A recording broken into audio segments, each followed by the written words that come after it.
Welcome back. I've got new sliders. Try them out. I think they're pretty good. I'm definitely going to be using them for my Season 3 career mode that you can check out at the end of this video. So what's new with these sliders?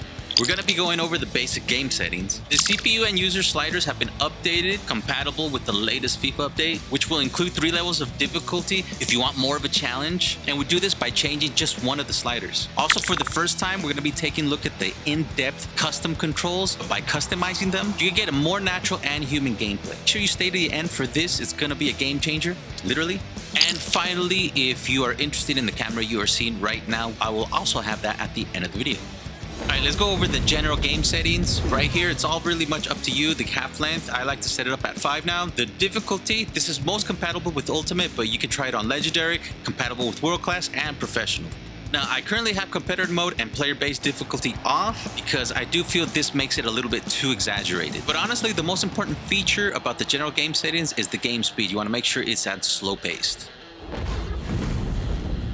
Alright, so I've set the sprint speed to 26 and the acceleration to 50. I feel you get a really smooth transition doing it like this. Shot error is set to 65, and I have decreased the pass error to 60 because we want the pass error to come via a more human touch versus the CPU. This is a new feature to these sliders, and we'll be taking a look at that in the custom control sections coming right up. Shot speed is at 52. The pass speed has also been adjusted to 33. I feel the change does much better with the new update. Injury frequency at 70 and injury severity at 40. And the goal keep ability has also stayed at 65. I've changed man marking to 60. The adjustment is because I wanted the spacing to look more natural. We'll increase difficulty in the CPU settings. We'll take a look at that in just a moment. Positioning run frequency has also been lowered to 35. We're looking to keep the scores as low as possible and make it tough to score. Positioning line height is at 41. Positioning line length is at 36. The width at 60. Fullback positioning at 50. The power bar is at 70, but you can set it at 75. I think it works best within that range. We do this to increase the difficulty it is to shoot a ball. It is very hard to score a goal in real life. It takes a little while to get used to, but it does make it more realistic. The first touch control error I have at 75.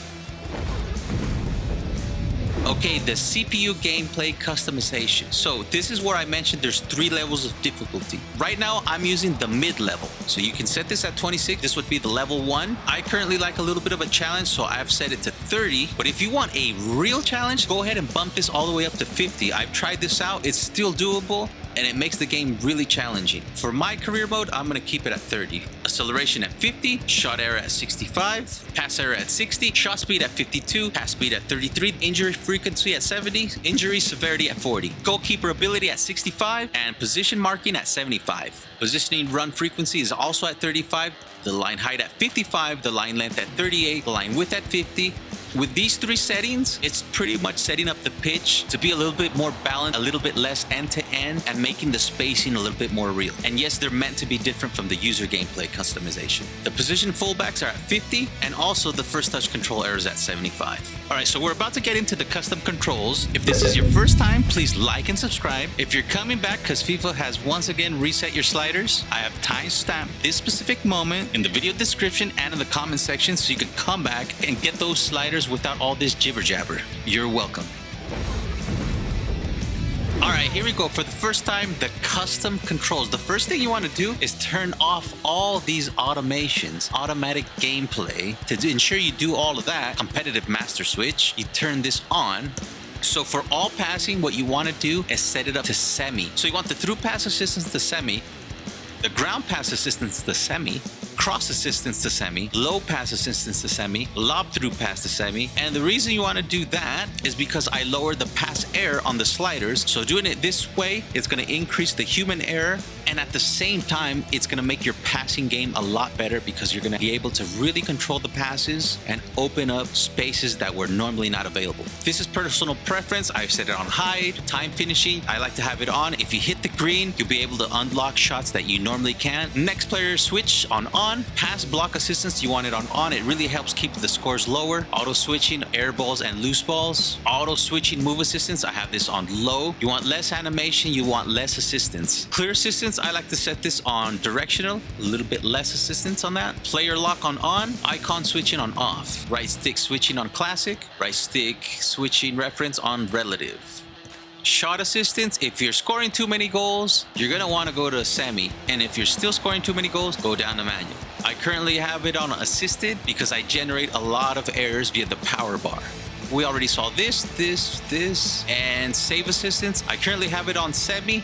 You could put it on assisted. I like it on semi. Analog sprint, I have it on. This gives you more control of the player. You have to be careful. If you're turboing and trying to catch up with the striker, if you're a defender, make sure you pace yourself and you start slowing down and you time it perfectly because you're going to overrun the play. Once you master this, it's really going to help you defensively and offensively because you're going to have full control of how they're moving. Pass receiver lock, I put it on late. User vibration feedback, it's on enhanced. And the trigger effect I have on. You want the gameplay to be affected once they get more tired. And lastly, let's go over the camera. So you want to switch the single player camera to EA Sports Game Cam. All these don't matter. This is for other game modes. You're going to go down to camera settings, going to change the default to custom, camera height to 0, and the camera zoom to 20. There you go. Thank you so much for stopping by. Make sure you are subscribed and check out my YouTube recommendation content on the lower left, or please check out my FC Barcelona career mode on the lower right. I hope to see you there. Have a great day and take care.